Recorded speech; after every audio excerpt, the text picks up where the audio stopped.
Zach? Only problem I had is I didn't have a knife or earbuds in my bucket, so I just grabbed my own knife, and the radios work way better. We could actually understand Courtney and Valero in there. Our blood pressure cuffs were not accurate.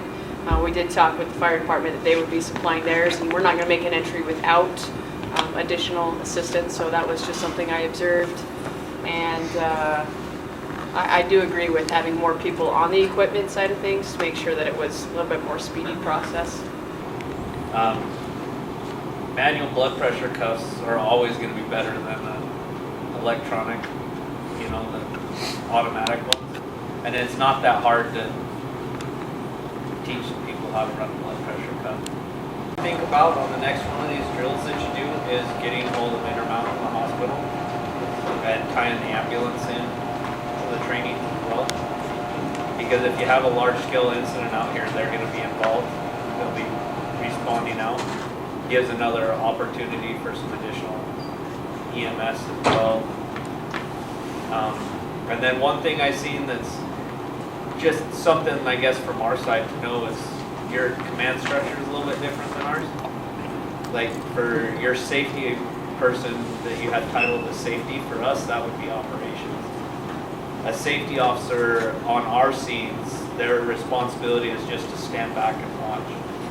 They don't have any other assignments other than just monitoring the overall incident, making sure that there's nothing slipping through the cracks, everything's staying safe. And then we have an operations level. Because it took me a minute to figure out why safety was communicating with the interior crew. But, so that would just be a learning thing on our side to catch the different terminology. So on patients, he calls it man down, but we need a little bit more on that. What has happened? So, like say your guy is down, he cut his arm, needs to take a tourniquet in, or a backboard. Is he unconscious? Is he breathing? Just little things like that. I mean, if he was down, and would you just drag him out, or would you put him on the backboard? I don't know how in depth you guys go, but We have a backboard in there. so if he wouldn't use backboard, they would have to come back out and grab it and take it back in. So just a little more patient update on that would help out a lot for you guys and us as far on the EMS side of things. What do we need to prepare for when they come out, right? Okay. Because we might not have all of our equipment right there. If we know it's a major head trauma, or they've inhaled the gases, things like that, we know we need to start bringing the ambulance in closer and preparing what equipment's going to be needed while they're being deconned. Just one small detail as the liaison, I delegated most of my responsibilities to the fire department as far as making phone calls. But I think it would be nice to have physical phone numbers on the checklist for the liaison, especially towards the crisis communication plan when it comes to local, so contacting corporate.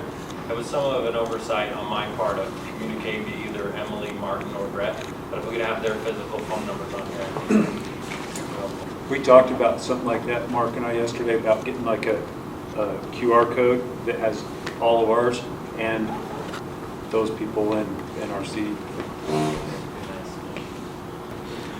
I think everything's pretty much been said. Just decon was kind of a mess.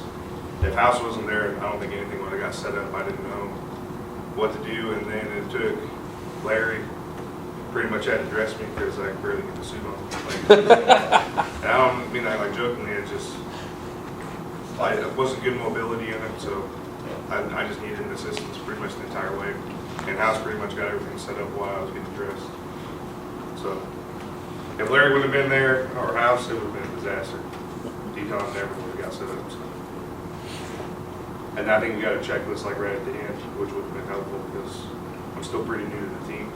So like knowing what to do first. I think I asked House like 6 times, like we're moving down, moving it out. And he was explaining it. Just there's like there's any clear direction in decon. Hey, Jonathan? For me, as I think we were in a rush to set everything up when we talked about decon and different things like that, is if we had a system like, I know like today we were in here, we just kind of assigned it and we said, go. But like in actual event, I don't know if it's, we don't unlock the trailer until we know exactly who's doing what. those that are doing equipment. We've already said that there's probably more people on equipment, but having that set up so when we unlock that, we've already established our responders and then that they're not helping, right? So that way they can maintain their vitals. But when we open up the trailer, everything's labeled, but if we had everything in a spot on the trailer as it needs to be taken out, right? I like Like the that. first bucket that's right there on the shelf is the first one that comes out, because we're trying to find all these different things, and I think that would help us organize that a little bit better, rather than everybody trying to set up something, because I know Corwin was still trying to establish zones, and we were trying to get everything else set up. And so if it was kind of we could control that, it wasn't just unlock the trailer and it's free for all, everybody's getting everything out. Because, like I said, we want to make sure we're doing it methodically and we're having everything set up and we don't miss anything. And I think that we have a higher chance of that when we have everybody just kind of going through everything to set it up. So more of a systematic approach on what's set up first, who's doing it, and we're taking stuff out of the trailer as it's needed rather than just dumping it all out and, building it up from there. You could probably take that one step further and label like 1 on this box, 2, 3, and kind of outline it. I do agree with that. That was kind of chaotic, not knowing what to do. So going in and having this box go out first, this one start sitting up here, I think it would make it a little more organized, like you said. Feedback on that. Most of you have done it with the tarp. We've now done it without. Pros, cons of that.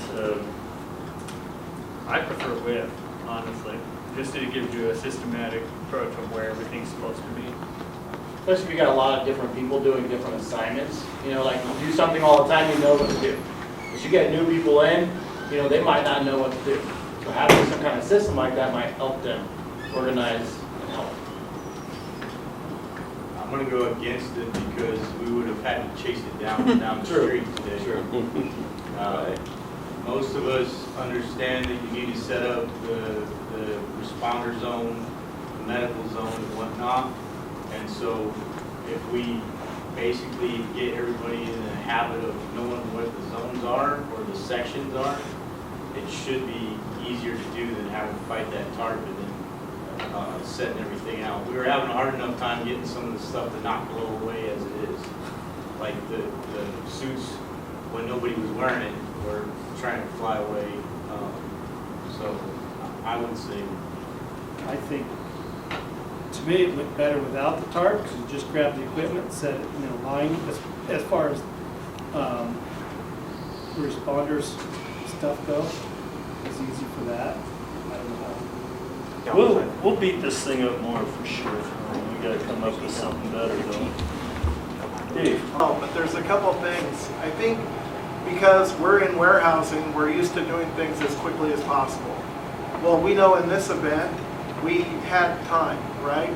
So we didn't need to be frantic. We didn't have to quickly move around. We could have taken our time and really made sure that everyone was in their proper place, that the assignments were done correctly, and most importantly, that we didn't leave our assignments. So everyone had very specific jobs to do, but human nature is to help, right? So Daniel, you were helping put on a hazmat suit or whatever you're doing, right? So intention is good. Other people, the intention was good, but ultimately, in a real situation, if you drop your post and you're helping someone else, then who's covering your area? So that could be, that could lead to loss of life or a bigger event or whatever it could be. We can only imagine. So for me, it's important to remember, take a deep breath, relax. The building was evacuated. We had a plan in place, and that we could just breathe and make sure that we're doing it correctly instead of trying to do it quickly.